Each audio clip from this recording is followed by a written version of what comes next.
Hey guys, it's Shaylin Marie, and I am back with another speed build. This time we are building a tiny hobbit house.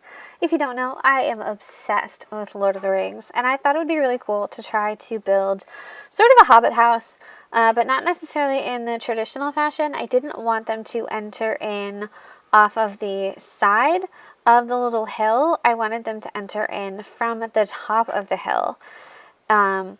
With the idea that, it would be a little bit more protected if it was something where someone would have to climb up a bunch of steps in order to get to them.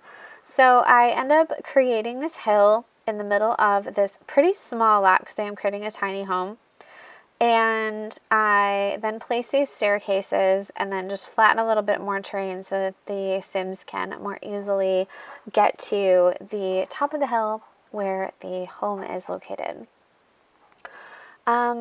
All of the stuff that you see up at the top here, I do end up placing this, but I don't keep it that way. I end up broadening it out a little bit just because it turns out that I needed a little bit more space below ground for the hobbit to really have some room for things. It also took me a really long time. We are watching this at like 8 times the speed because placing these rocks took forever. It is one of the more time-consuming tasks I think I've ever taken on with The Sims. I don't often do a lot of terrain manipulation like that. It's just not really my thing. I think it's really cool, and I'm super impressed by other people when they do it. It's just not something that I do because I don't think I'm super good at it. So I just kind of tested it out a little bit. I was trying to do a little bit of the terrain manipulation because I thought it might look a little bit more natural if we could actually see like rocks and things, because there are those sort of stone areas in place above ground. When you like manipulate the terrain that way, there ends up being sort of these like what look like stone areas, and I thought that they would be much more pleasing aesthetically if they were actual stone. So this is the original floor plan that I placed, putting in a tiny bathroom with one of the Discovery University's showers, because I think we've all figured out by this point that that is one of the best ways to utilize space. And then I'm just placing a pretty small kitchen, something that looks pretty tiny, using one of the mini fridges from Discovery University as well.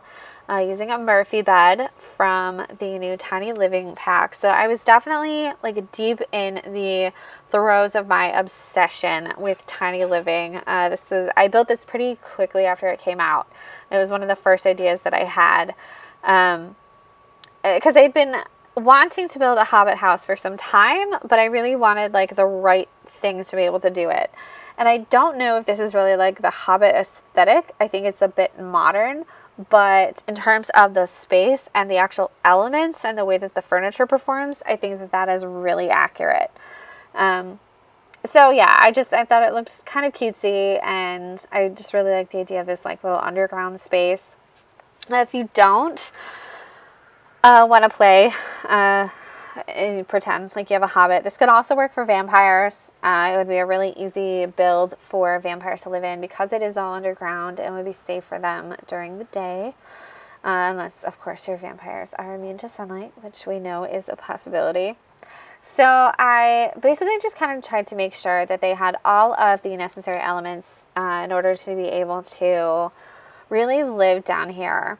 And I wanted more than like one person. So really you could have 3 Sims that live in this space, because there's a single bed over here, and then there's the Murphy bed, which sleeps 2 over on the other wall. So there's definitely a lot of possibilities for gameplay with this. I have tested it. Everything worked for me, so hopefully everything works for you. If you want to download this, it is available in the gallery, and it is under Tiny Hobbit Home.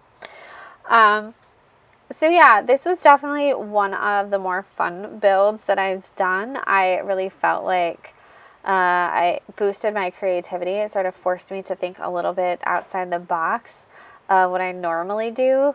I don't know that I would do this again, only because, like I said, placing these rocks took forever and definitely was more time consuming than I had anticipated. But for me, the final result was so worth it. I feel like it looked so good when it was done. And it really looked like a much more natural part of the landscape than it did without me placing those rocks and creating a much more 3D effect. So like I said, I just placed those rocks over and over and over again, and I kept finding more spaces where I felt like they looked really natural, and then I kept trying to find places to add greenery so that it looked like the stone had just sort of like naturally been there, or had been placed so long ago that the greenery and the more natural parts of the landscape had really started to grow up around them. So that's it. That is my tiny hobbit house. Thank you so much for watching. Please consider subscribing to my channel, and I will see you in the next video.